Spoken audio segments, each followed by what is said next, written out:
doktrinnya itu menyatakan kalau Masjidil Haram itu sudah nggak suci lagi, sudah nggak murni.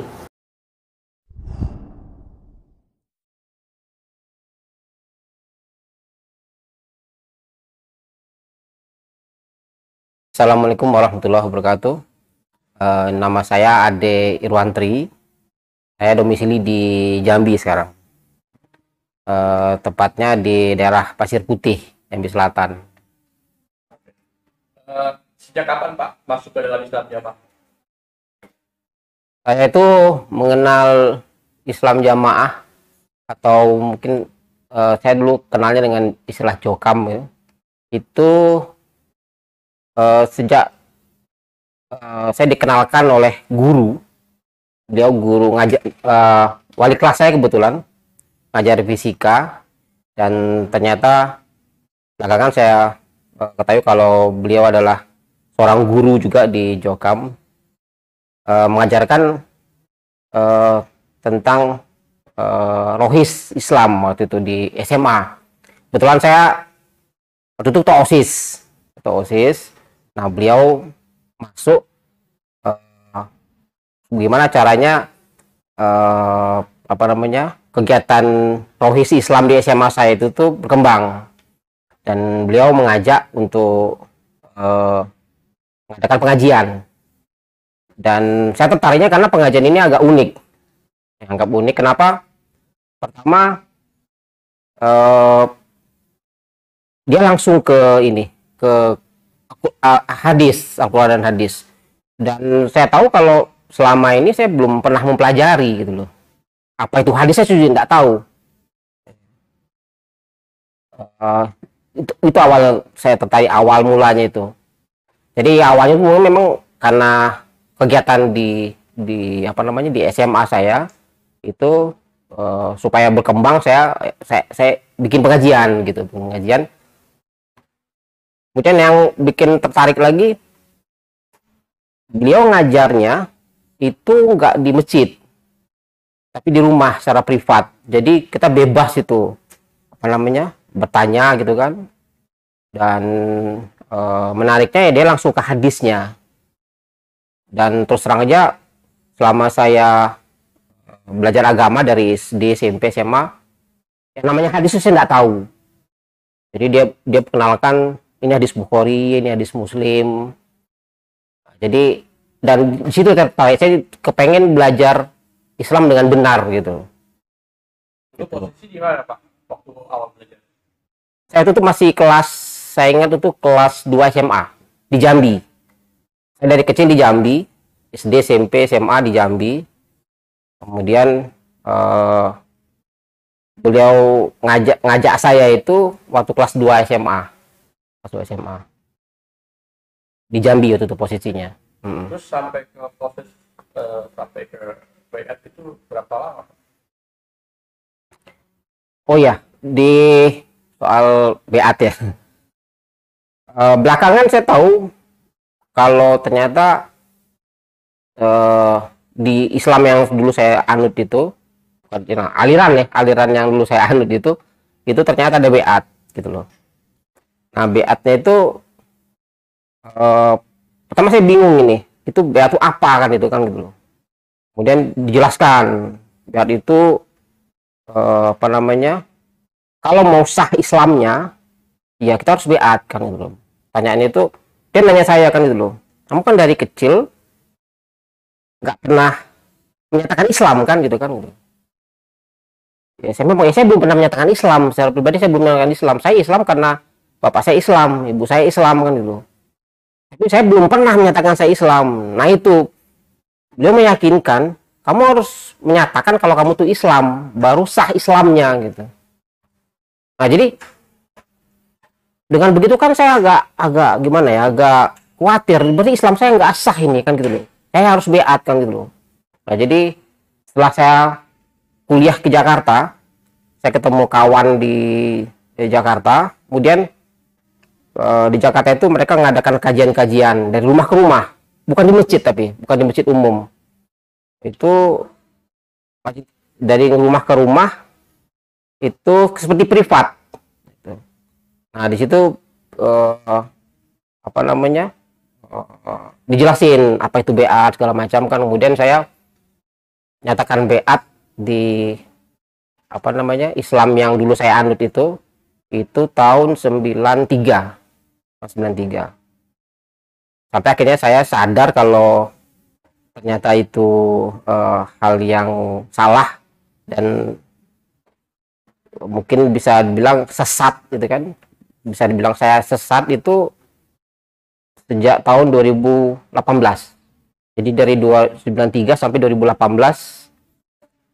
saya sesat. Gitu. Oh ya, mulai tahun 92 saya mengaji itu, soalnya kebetulan saya tertariknya itu begitu mengenai bab tentang sholat. Ternyata setelah dikoreksi sama guru saya itu sholat saya itu salah semua, bid'ah menurut dia kan gitu loh. Dan dari situ saya mulai tertarik gitu loh. Jadi saya terus mengaji perdalam gitu kan. Saking saya semangatnya mengaji itu, saya hampir semua nasihat dari kawan, dari saudara, malah ada pernah sekarang yang enggak apa-apa saya katakan ya, itu sekarang Jaksa Agung Pak Burhanuddin itu beliau akrab dengan keluarga saya di Jambi itu tuh. Pak Burhanuddin itu dari tahun awal-awal beliau karir itu dia sampai kepala kejaksaan tinggi itu di Jambi. Nah, beliau pernah, karena akrab sama keluarga saya di Jambi, beliau pernah mengingatkan saya gitu loh. Dia manggil saya Dek, saya manggil saya Om gitu loh. Dek, kamu ngaji di mana? Saya bilangnya saya cerita segini-gini. Kemudian beliau mengatakan, Dek, hati-hati. Itu Om tahu itu Islam Jamaah. Mereka udah beberapa kali ganti nama gitu. Kalau ganti nama itu sesat kan gitu loh. Itu sesat. Surat jaksaan itu masih ada sampai sekarang dan belum dirubah, kata Om saya itu. Beliau juga kebetulan dua-duanya jaksa. Om itu jaksa, kemudian tante Serun itu juga jaksa. Beliau mengingatkan karena dia mungkin sudah menganggap kita ponaan gitu kan, keponakannya sendiri. Beliau mengingatkan, hati-hati, itu alirannya sesat. Dan itu pernah Islam Jamaah itu pernah diputus oleh jaksa kalau itu adalah aliran sesat. Ya, cuman karena saya sudah terdoktrin waktu itu dan merasa ini benar, ya saya cuek aja, saya nggak gubris gitu loh. Dan belakangan saya juga tahu kalau sampai sekarang pun yang namanya Islam Jamaah di Indonesia itu masih dikatakan aliran sesat gitu. Tapi karena saya udah terdoktrin dengan Islam Jamaah waktu itu, ya saya nggak ambil pusing gitu. Jadi saya cuekin ininya, peringatan nasihatnya Pak Burhan itu. Dan beliau sekarang masih menjabat nih, Jaksa Agungnya sekarang gitu loh. Kan Bapak kan pernah kerja pindah-pindah nih kan, Bapak lagi juga pindah-pindah ya, pindah sambung. Iya.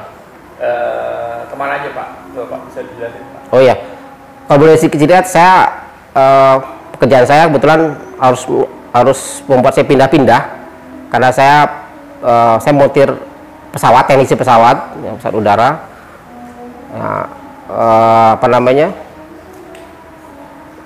Itu saya harus pindah-pindah ke daerah. Itu saya pernah tinggal di Medan 2 kali, kemudian pernah di Pekanbaru, kemudian pindah di Surabaya pernah, Jogja juga pernah, Bali pernah juga saya pindah ke Bali.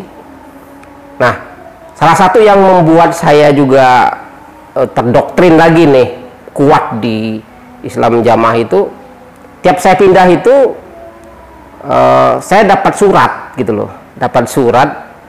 surat sambung namanya. Kalau di Islam Jamaah itu namanya surat sambung. Itu cukup dengan surat itu saya bawa ke pengurus yang ada di tempat saya pindah, saya akan diurusin maksudnya diurusin ngajinya, kemudian infak rutin yang tiap bulan itu harus saya keluarkan itu saya juga diurusin, maksudnya di setor kemana kan gitu. Dan itu juga yang bikin saya menarik karena tiap kita pindah kita ada kawan istilahnya, kita ada saudara kan gitu loh.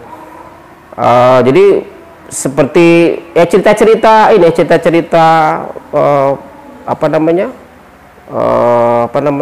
kalau Nabi Muhammad kan bilang kalau semua muslim adalah saudara kan gitu loh. Yang tadinya kita tuh ada di jurang neraka kan gitu loh, kemudian ditarik sama saudaranya kan gitu loh. Nah seperti itu, jadi saya anggap implementasinya itu seperti itu gitu loh, gitu. Jadi sampai akhirnya saya sadar kalau ternyata dengan saya hanya berkawan istilahnya itu berkawan dengan kawan-kawan di Islam Jamaah, saya nggak berkawan nih dengan kawan-kawan Islam yang lain. Saya anggap kawan-kawan di Nahdliyin misalnya di Muhammadiyah atau di NU itu saya anggap bukan kawan saya gitu loh dulu, dan ternyata ya itu ya salah ternyata. Terus setelah beberapa tahun ngaji yang bikin Bapak tuh sadar terus akhirnya hijrah itu gimana ceritanya Pak? Yang bikin saya hijrah itu awalnya pertama gini, logika. Saya juga dulu sempat walaupun nggak mondok rutin, tapi saya pernah juga 1 bulan di Kediri, di pusatnya Islam Jamaah di Kediri waktu itu saya sempat mondok di sana, mondok Quran. Dan saya tahu tuh kalau ada guru-guru yang saya anggap secara keilmuan beliau bagus-bagus, kemudian hebat-hebat gitu kan, secara akhlak juga saya anggap mereka juga nggak ada masalah dan baik sekali kan gitu. Itu boleh saya sebut namanya boleh? Ya. Dulu ada namanya Pak Mauludin, kemudian ada Pak Khalil, kemudian ada Pak Abdul Aziz, kemudian ada Pak Abdullah Mas'ud. Itu saya anggap terutama Pak Khalil dan yang sudah senior kan Pak Khalil dengan Pak Mauludin itu kita anggap tuh paling pintar dulu di sana, dan secara akhlak juga kita tahu kalau mereka baik sekali. Itu disekolahkan, katanya itu disekolahkan ke Mekah Madinah, yang kita tahu kan sampai sekarang pun kita anggap ya kalau mau cari Islam yang benar ya di Mekah Madinah kan gitu. Disekolahkan, kemudian beberapa tahun di sana, insya Allah sampai 10 tahun. Pak Khalil, kemudian Pak Abdul Aziz, kemudian Pak Abdullah Masud disekolahkan ke sana. Kemudian mereka sudah membawa ilmu yang banyak gitu ya, yang banyak. Kemudian balik ke Indonesia, nyatakan ternyata apa yang kita anut selama ini salah kan gitu. Nah ini kan timbul pertanyaan ya, seperti gini, kayak analogi seperti gini Mas. Kalau misalnya di satu sekolah ada guru yang kita anggap paling mentor kita. Kemudian beliau misalnya disekolahkan lagi S2, S3 kan gitu loh. Kemudian itu kan makin pintar istilahnya kan gitu kan. Balik ternyata dia menyatakan apa yang diajari selama ini salah kan gitu. Itu kan timbul pertanyaan buat saya kan gitu loh. Gitu. Jadi kalau menurut saya itu yang awalnya salah itu. Kemudian karena memang secara keilmuan saya karena saya juga bekerja, kemudian walaupun saya di Islam Jamaah itu saya mengaji seminggu mungkin 3-4 kali, apalagi pas jadi pengurus itu mungkin bisa setiap hari saya. Tapi ya ilmu yang saya punya di dalam agama ya nggak mumpuni ya istilahnya itu kan gitu. Nah itu saya juga heran kenapa kok belajarnya di Mekah Madinah, gitu kan itu. Kemudian belajarnya pun, dan kita tahu kan kalau dari ini Mekah Madinah itu akan selalu suci gitu, sampai Dajjal pun nggak bisa masuk kan gitu loh. Sampai Dajjal pun nggak bisa masuk Mekah Madinah. Berarti kan apa? Kesucian Mekah Madinah kan itu dijamin sama Allah kan gitu loh. Dan karena itu jamin sama Allah, insya Allah itu guru-guru yang di sana pun insya Allah ya dijamin ke ininya, apa namanya, keilmuannya kan gitu. Itu kemudian kembali ke Indonesia, kemudian menyatakan kalau apa yang selama ini dia ajarkan itu tuh salah. Nanti kan timbul pertanyaan buat kita kan gitu loh. Itu ya awalnya begitu. Kemudian begitu di Indonesia, beliau ini kembali ke Indonesia, kok ternyata nggak diterima ininya, apa namanya, argumentasi nggak diterima kan itu nggak diterima. Sekarang ini siapa yang salah sebetulnya gitu kan. Jadi timbul pertanyaan seperti itu, kok nggak mau menerima hal yang benar. Jadi itu awalnya itu yang bikin saya ini. Nah, kemudian akhirnya saya pelajari benar dengan benar, kemudian apa namanya, dari tausiah atau dari kajian-kajian yang beliau sampaikan, ya secara keilmuan saya nyatakan mereka benar kan gitu. Dan itu yang membuat saya akhirnya saya sadar kalau selama ini saya salah kan gitu. Oke, itu kan momentumnya Pak ya? Iya, momentum. Nah, setelah keluar Bapak kan hijrah, terus belajar ke sunnah, ke manhaj salaf gitu. Terus akhirnya Bapak menemukan Islam yang sebenar-benarnya lah ya, yang Bapak pelajari, dan umat Islam itu ternyata luas gitu ya. Yeah. Nah, gimana Pak pendapat Bapak tentang perbedaan antara Islam jamaah dulu sama sekarang Bapak ngaji? Bedanya kalau menurut saya mungkin kayak bumi dan langit ya. Istilahnya tuh kalau dulu itu orang-orang atau kawan-kawan di Islam jamaah itu udah merasa paling pol. Mereka tuh nganggapnya itu sudah paling hebat, tapi mereka sebetulnya seperti apa ya? Mungkin kalau saya anggap kata dalam tempurung gitu loh. Dia nyundul-nyundul sepertinya katanya itu langit, padahal bukan gitu. Begitu dia buka, lah itu. Jadi perbedaannya seperti itu. Nyata memang kalau mempelajari satu ilmu kan itu semua ilmu. Yang nyatakan ilmu itu kan ilmu agama kan itu kan. Itu kita harus tahu dulu nih. Misalnya dalam arti misalnya Islam itu secara bahasa apa kan itu, secara bahasa artinya apa, kemudian secara kaidah apa sebetulnya kan gitu loh, dan artinya apa sebetulnya kan gitu loh. Nah ini enggak, itu bedanya gitu. Jadi kalau misalnya dalam Islam jamaah hanya tahunya ya pokoknya dari kata-kata misalnya ikut kajian ini dia harus ikut gitu loh. Jadi hanya mentranslate dan itu tidak bisa dipertanggungjawabkan gitu.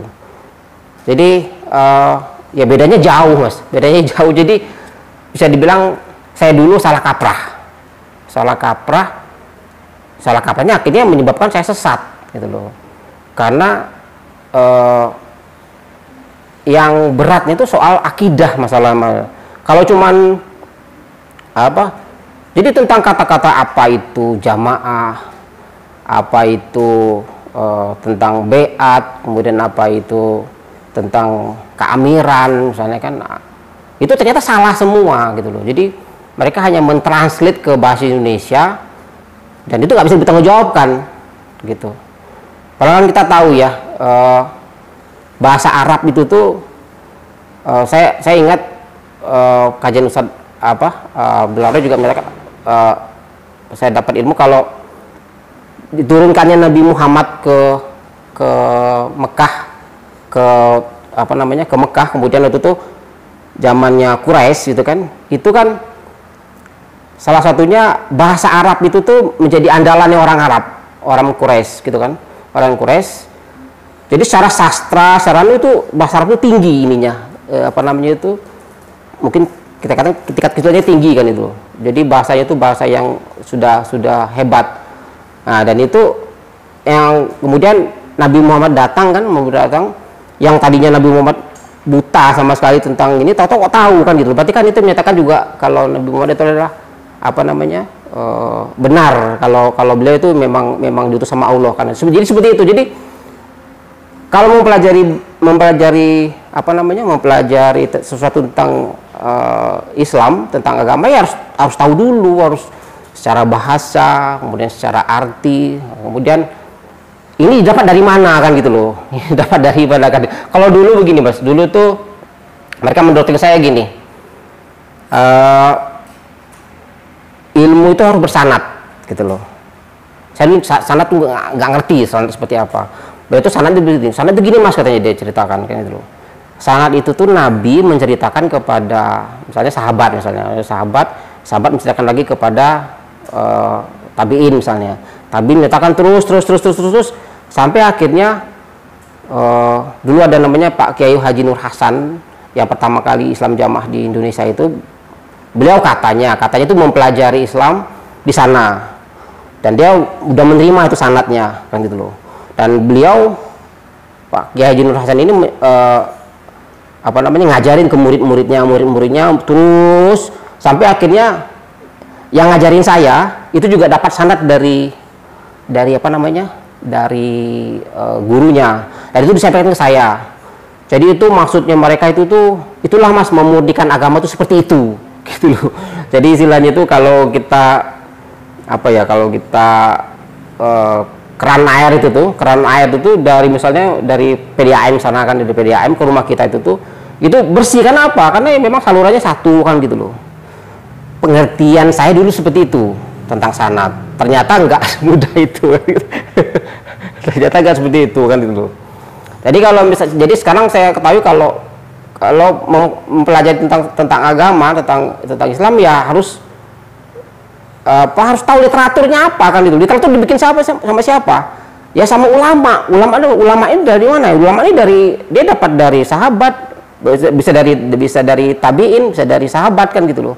Bisa dari ulama muda. Dan beliau apa ya, sekarang itu kan sudah mereka bikin kitab, dan ini dipelajari sama ulama-ulama kan gitu. Dan inilah yang sanadnya sebenarnya seperti itu kan gitu loh.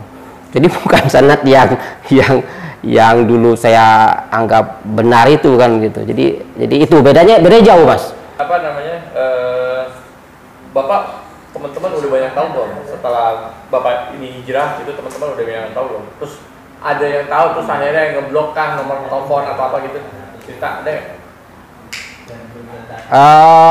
Saya selama di Islam Jamaah, alhamdulillah saya nggak pernah ada musuh lah ya, nggak musuh. Kemudian saya juga ya mungkin dulu dianggap ya dulu sambungnya saya rajin. Rajin, dan anak keluarga saya juga rajin. Jadi dan mereka anggap keluarga saya baik lah. Jadi saya belum pernah, memang kalau ada teman yang bertanya itu saya ceritakan. Dulu ada beberapa grup ini kan, grup kawan-kawan gitu kan, grup WhatsApp gitu, grup WhatsApp itu begitu saya menyatakan saya keluar dari Islam Jamaah, saya dikeluarkan. Saya nggak tahu siapa yang ngeblok saya juga, saya udah nggak pikirkan gitu kan. Jadi ya tapi secara sosial, secara kemanusiaan ya saya tetap baik sama mereka kan itu loh. Syukur-syukur kalau mereka mau bertanya kan gitu loh. Jelas saya udah hijrah.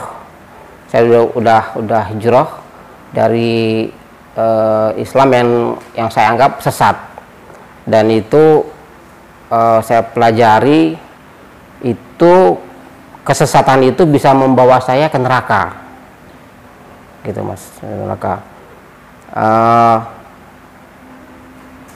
Saya kan masuk Islam Jamaah dulu tuh karena apa? Karena takut neraka gitu loh. Takut neraka, saya kepengen masuk surga, selamat dari neraka kan gitu loh. Nah, apa namanya? Setelah saya pelajari, ternyata apa yang saya pelajari ini itu membawa saya ke neraka gitu loh. Bapak kalau masih ada punya saudara-saudara di Jokan atau teman-teman di Jokan gitu ya, terus atau istilahnya masih susah lah pola pikirnya untuk cek keluarnya, ada nggak Pak oh, gimana caranya biar dia bisa terbuka pemikirannya, dan apa pesan dan kesan, apa pesan-pesan buat mereka Pak, saran untuk mereka Pak? Kalau saran saya, kita memvonis sesuatu kan nggak bisa sepihak, ya kan gitu, nggak bisa sepihak. Istilahnya itu kalau dalam Islam mungkin tabayun ya, tabayun. Apa namanya? Saran saya,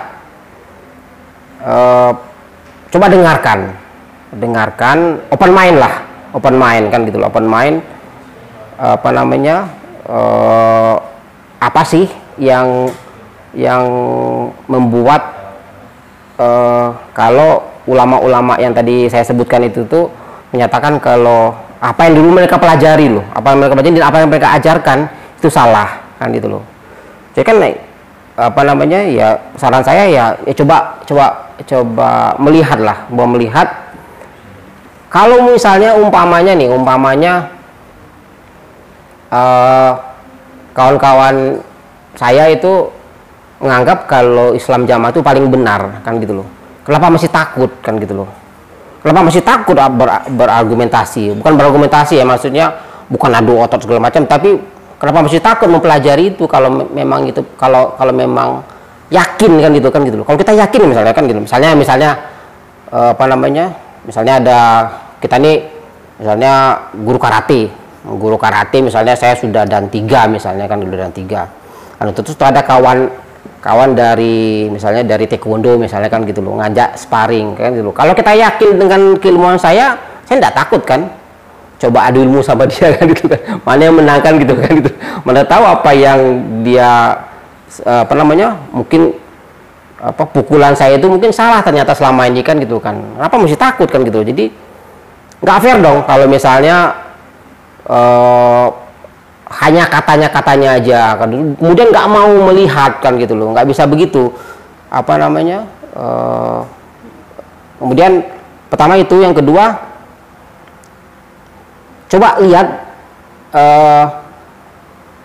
keadaannya, kondisinya ulama-ulama yang sudah menyatakan kalau Islam Jamaah itu sesat. Pertama, coba lihat akhlak beliau. Kan kalau misalnya memang kita ini benar Islam ya, benar Islam kan seharusnya akhlaknya akhlak Islami kan gitu loh. Apalagi yang kedua, secara fisik misalnya Islam menyatakan misalnya kita harus berjenggot kan gitu loh. Sekarang siapa yang konsekuen berjenggot kan gitu loh. Kemudian Islam menyatakan kita harus pakaian dari semata kaki kan gitu, dari semata kaki. Guru-guru ini konsekuen nggak kan gitu kan. Jadi apa yang mereka ajarkan, apa yang itu mereka konsekuen nggak mengerjakannya. Kemudian di bagian perempuan misalnya, perempuan apa namanya, niqab atau pakai cadar itu tuh itu sunnah bukan kan gitu kan gitu. Dan kalau memang itu sunnah, kemudian bajunya besar gitu kan, bajunya syar'i, itu apa, kawan-kawan di sunnah atau kawan-kawan yang sudah hijrah itu melakukan itu kan gitu loh, yang pakaiannya secara syar'i atau yang pakaiannya secara begini kan gitu loh gitu. Kemudian ustadz-ustadznya kan gitu loh, kalau menyatakan apa namanya jenggot itu sunnah, kenapa nggak ustadz-ustadznya pada jenggotan kan gitu. Jadi coba logikanya seperti itu aja. Kalau secara keilmuan mungkin bisa bertanya langsung sama guru-guru yang tadi saya sebutkan. Kalau misalnya tidak berani, oke, saya mau nganterin gitu loh. Saya mau antarkan kawan-kawan ini ke ustadz-ustadz itu, tanya langsung kan gitu loh. Tanya langsung biar puas kan gitu loh, biar puas. Kemudian kalau memang yakin, nggak usah harus ikut terpengaruh kan gitu. Nah, jadi mumpung belum terlambat, mumpung kita masih apa namanya masih hidup kan, masih hidup, ya coba apa namanya berpikir di Islam Jamaah kan menyatakan kalau syarat masuk surga itu Quran, hadis, jamaah, dan dilakukan secara 5 bab. Itu 5 bab. Berarti kan ini apa ya? Ini berarti kan akidah ya. Ini syariat kan berarti kan. Jadi syarat sahnya masuk Islam harus 5 bab. Sementara Nabi nggak pernah ngajarin 5 bab nih. Nabi itu hanya mengajarin 5 rukun Islam.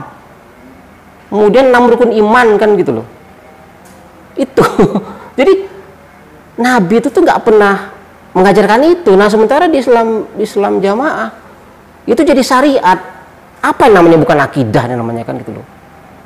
Coba di anu ya, coba kawan-kawan yang mungkin kebetulan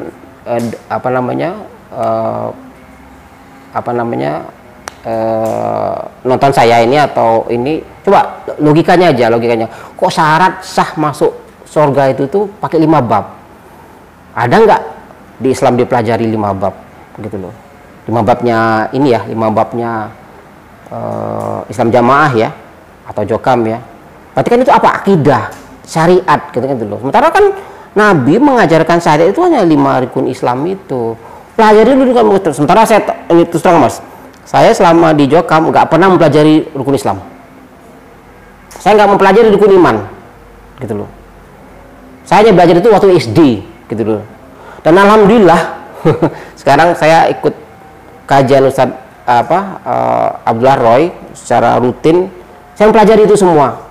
Saya mempelajari itu rukun satu-satu, dikupas satu-satu tentang tentang rukun Islam satu-satu, 5 rukun Islam dipelajari satu-satu.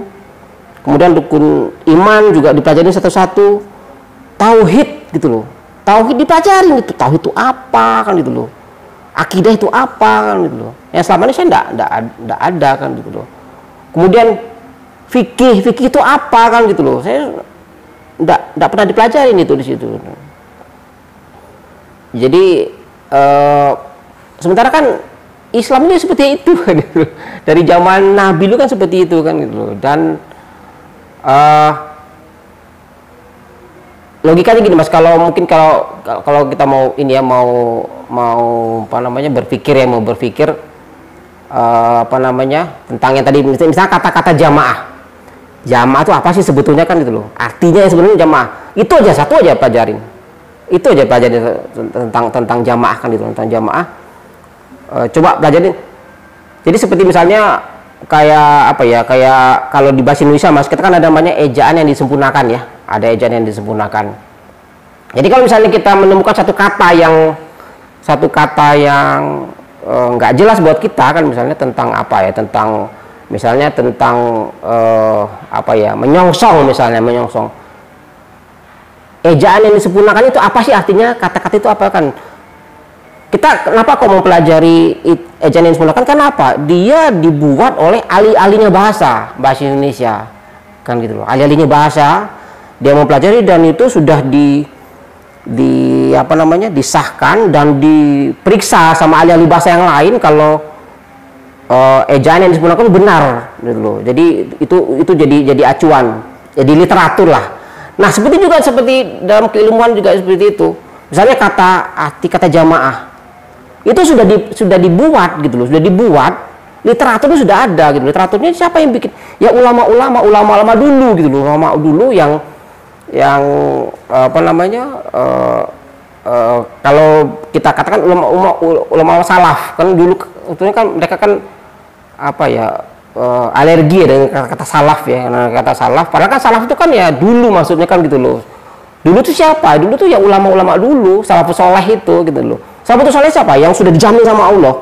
Jamin sama Allah siapa ya? Ya Nabi, kemudian sahabat, tabiin kan gitu loh.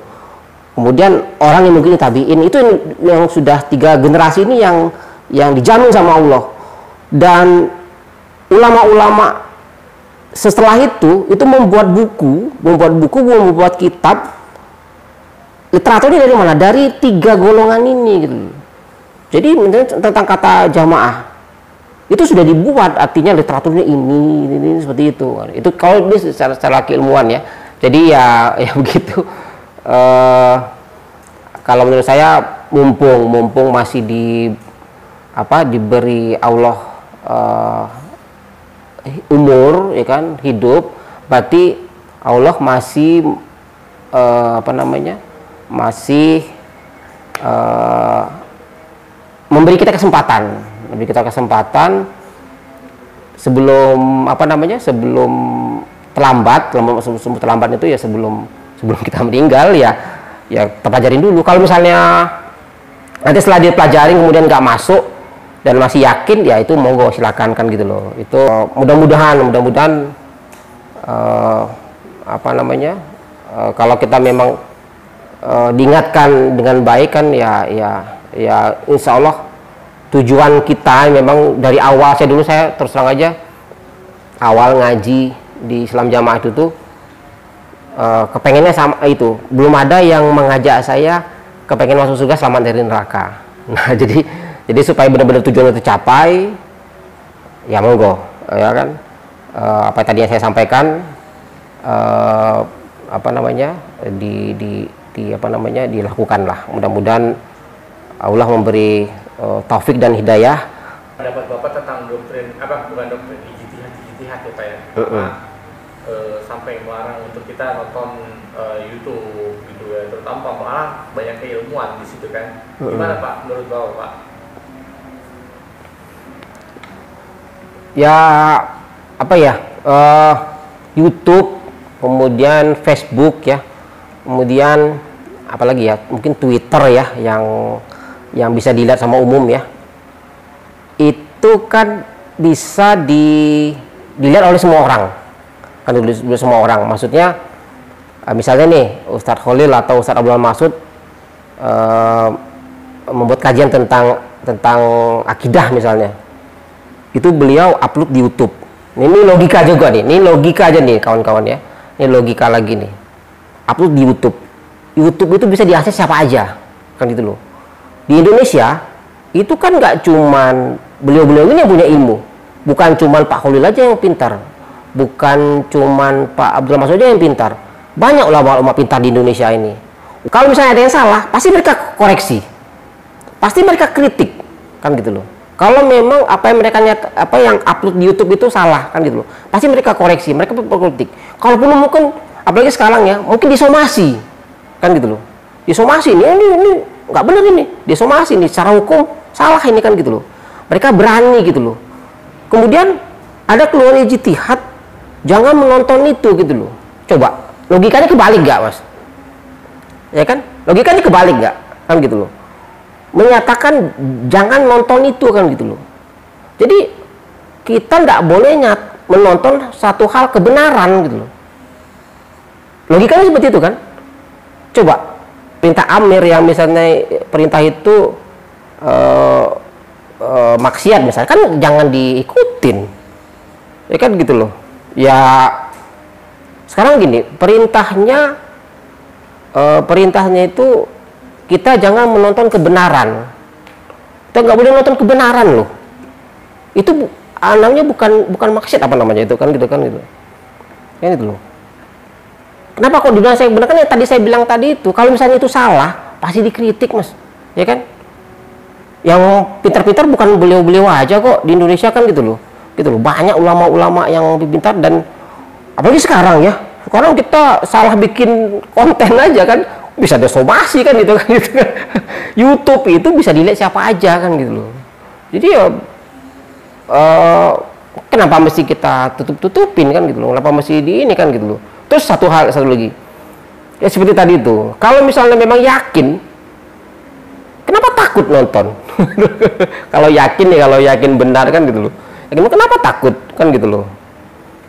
Oh yakin kok, gue yakin sama ilmu gue, ngapain gue takut? Yaudah, kan gitu loh. Gitu sama-sama. Jadi misalnya ada selama ini kita mempelajari sesuatu, ternyata itu subhat kan gitu loh, ya kita harus terima lah gitu, harus terima, dan tujuannya kan buat kita juga kan gitu loh. Sekarang contohnya begini, kalau memang mereka berniat jelek kan gitu loh, kan bisa diselidiki gitu loh, kan bisa diselidiki kan gitu loh, apa sih sebetulnya niatnya kan gitu loh, ada niat jelek kan gitu kan sebetulnya kan gitu loh, bisa diselidiki, bisa ditanya kan gitu loh. Jadi nggak usah takut kan gitu. Jadi ya kalau menurut saya seperti tadi, jadi panjang lebar ya. Jadi apa namanya? Jadi pertanyaan awal tadi, tentang ijtihad keimaman Islam Jamaah yang nggak boleh nonton. Kalau menurut saya sih apa ya bodoh aja. Maafin kata-katanya agak kasar, tapi ya nggak masuk akal gitu loh, nggak masuk akal. Wong ini kok apa hal benar kok kenapa mesti harus ditutupin kan gitu loh. Jadi dan itulah kalau misalnya jangan sampai kita nanti masuk neraka karena pertama karena syubhat. Yang kedua, jangan kita masuk neraka karena jahil gitu loh. Karena jahil itu kita nggak tahu, bodoh gitu loh. Bodoh kan gitu loh. Kenapa kok apa namanya? Yang sebelum Nabi Muhammad diturunkan itu jahiliyah ya karena mereka bodoh kan gitu loh. Mereka bodoh. Kalau itu menyatakan kalau secara akidah katanya mereka sembah itu ternyata ya dulunya orang soleh yang mereka sembah kan gitu loh. Jadi akhirnya ada namanya wali setan yang menyatakan kalau ini akhirnya disembahkan gitu loh. Itu kan apa-apa kan bodoh namanya kan gitu loh. Apa kita mau jadi orang bodoh? Sementara saya tahu nih kawan-kawan saya itu pintar-pintar kan gitu loh. Apalagi yang seperjuangan dengan saya kan gitu, itu pintar-pintar. Apalagi sekarang ya zaman keterbukaan gini ya gitu loh. Kalau memang sekarang gini aja deh. Nah, ini kalau memang mau apa namanya? Kalau memang mau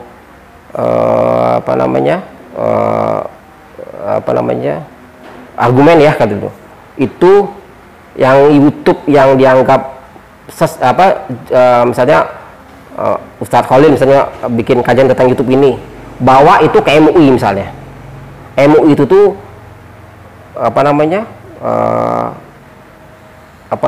tempatnya ulama-ulama. Ini benar enggak? Tanya sama mereka kan gitu loh. Itu ulama-ulama semua tuh di MUI kan gitu loh. Bisa MUI di daerah, bisa di pusat kan gitu bisa. Atau rektor-rektor lah misalnya, rektor-rektor Islam misalnya. Bawa itu YouTube, ini benar enggak? Kan gitu loh.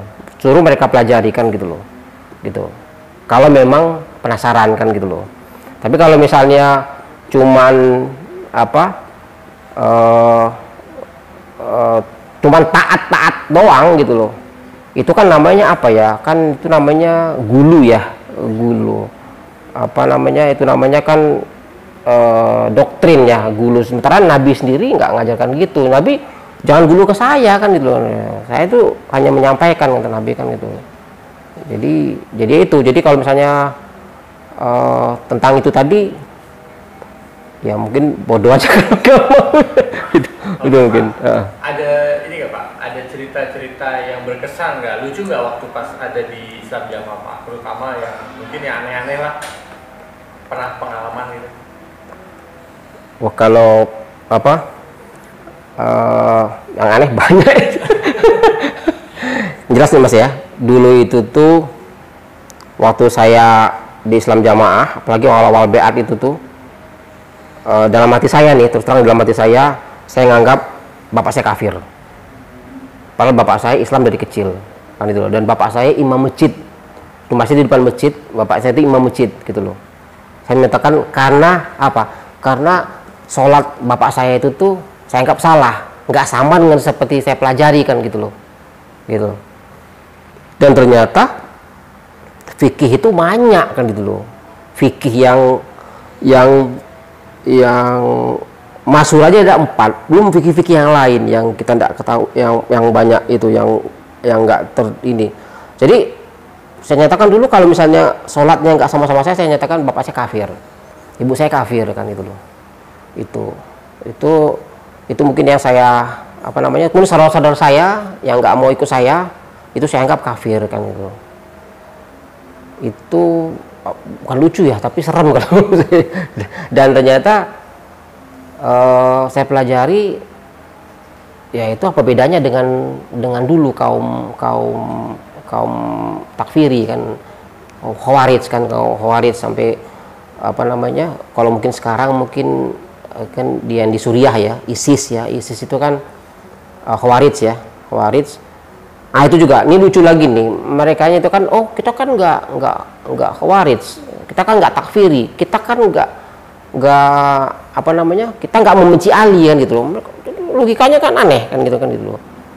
Jadi bukan itu maksudnya, takfiri bukan itu, bukan kita nggak membenci Ali, bukan itu gitu loh.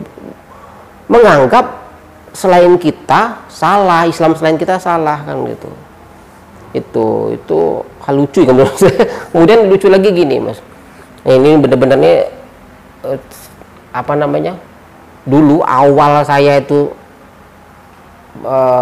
tertarik di Islam Jamaah, apa namanya, sholat saya itu tuh ternyata imam apa namanya, dari kebanyakan dari mazhab Imam Ahmad Hambal gitu kan. Sholat saya apa namanya, sholat saya itu tuh dulu dinyatakan salah kan gitu loh, yang benar seperti ini. Terus beliau ini guru saya itu yang ngajar itu, dia itu contohnya Mas di itu Mas, coba kamu lihat imam Masjidil Haram sholat kan gitu loh, dari bacaan nggak pakai niat, ngomong langsung alhamdulillah kan gitu loh. Itu sama, jadi apa yang kita pelajari ini Mas sama seperti Mekah Madinah gitu loh, sama seperti imam-imam haram kan gitu loh. Tapi belakangan doktrinnya itu menyatakan kalau Masjidil Haram itu sudah nggak suci lagi, sudah nggak murni. Lucu nggak? Lucu. Kalau bisa dibilang apa ya, menjilat ludah sendiri gitu loh. Jadi lucu gitu loh kan gitu loh. Jadi sekali lagi setelah apa namanya, saya bertemu dengan syubhat, saya nyatakan saya sekarang sudah hijrah. Saya sekarang mempelajari Islam dengan benar. Kemudian mudah-mudahan kawan-kawan saya bisa apa namanya, bisa terbuka dan bisa terbuka pikirannya. Monggo kalau mau bertanya kepada saya, atau saya mau asal jangan diajak berantem aja ya gitu. Itu apa, monggo ketemu sama saya kan gitu loh. Dan saya sungguh-sungguh ini dari hati saya yang paling dalam, saya ikhlas, maksudnya saya benar-benar apa namanya, niat saya itu tuh murni ingin kawan-kawan supaya benar-benar cita-citanya masuk surga selamat dari neraka itu tercapai kan gitu. Mudah-mudahan dan mudah-mudahan saya juga minta doanya dari ustadz-ustadz yang ada di sini, admin juga, saya minta doanya supaya apa namanya, saya dan anak-anak saya, keluarga saya itu bisa istiqomah, dan mudah-mudahan anak saya banyak anak saya ada 6 orang kan gitu loh. Mudah-mudahan setelah apa namanya anak-anak saya jadi anak-anak yang berilmu dan fakih kan gitu loh. Dan kalau mau masuk surga ya harus berilmu dulu kan, itu kan doktrinnya kan gitu, doktrin dari jam sama gitu, masuk surga harus berilmu dulu. Nah, mudah-mudahan saya juga minta doanya supaya saya istiqomah, dan saya sekali lagi saya murni, saya nggak punya kepentingan apa-apa, saya nggak punya masalah apa-apa dengan selama ini saya juga nggak punya masalah dengan kawan-kawan di Islam Jamaah. Saya hanya ingin kita bisa benar-benar masuk surga selamat dari neraka. Demikian yang bisa saya sampaikan. Mudah-mudahan Allah memberi taufik dan hidayah kepada kita semua. Demikian, assalamualaikum warahmatullahi wabarakatuh.